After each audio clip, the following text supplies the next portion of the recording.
রক্তাক্ত মানবতা, বিপন্ন বিশ্ব গণহত্যা বন্ধ করুন, প্যালেস্টাইন মুক্ত করার দাবিতে প্রেসক্লাব সম্মুখে বিক্ষোভ সমাবেশ। 19 মে 2024। আহলে সুন্নাত ওয়াল জামাত বাংলাদেশ চট্টগ্রাম সিটি ইউনিটের উদ্যোগে ফিলিস্তিনে ইসরায়েলি গণহত্যা বন্ধ, দখলদারির অবসান ও স্থায়ী যুদ্ধবিরতির দাবিতে চট্টগ্রাম প্রেসক্লাবের সামনে বিক্ষোভ মিছিল ও সমাবেশ অনুষ্ঠিত হয়। হিসাবে ইসরায়েল যে কর্মকাণ্ড চালাচ্ছে ফিলিস্তিনি মুসলমানদের উপরে, তারা মুসলমানদের উপরে ফিলিস্তিনের উপরে নির্যাতনের পাহাড় ভেঙে দিয়েছে।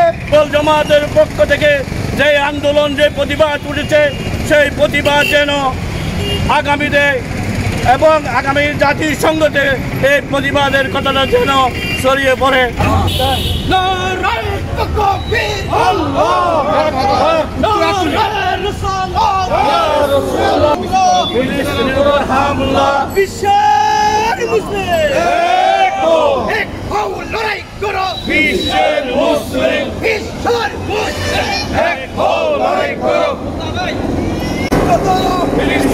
রক্ষা করো ফিলিস্তিনিদের, রক্ষা করো বিশ্ব মুসলিম রক্ষা করো ফিলিস্তিনে গণহত্যা কেন?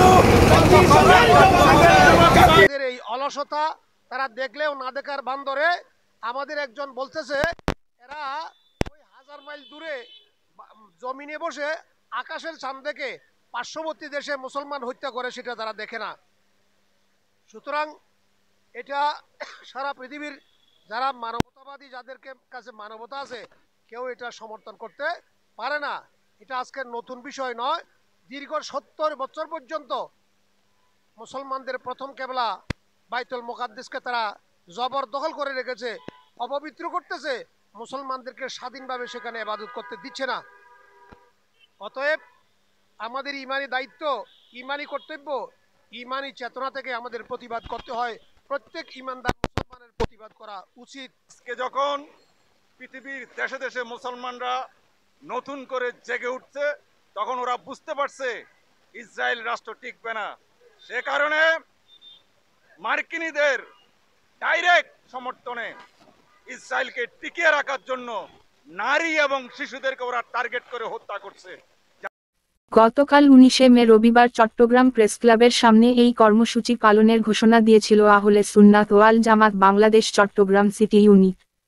কর্মসূচি পালনের জন্য বিক্ষোভ মিছিল নিয়ে নগরীর বিভিন্ন সড়ক প্রদক্ষিণ করে তারা চট্টগ্রাম প্রেস ক্লাবের সামনে প্রতিবাদ সমাবেশ শেষ করেন।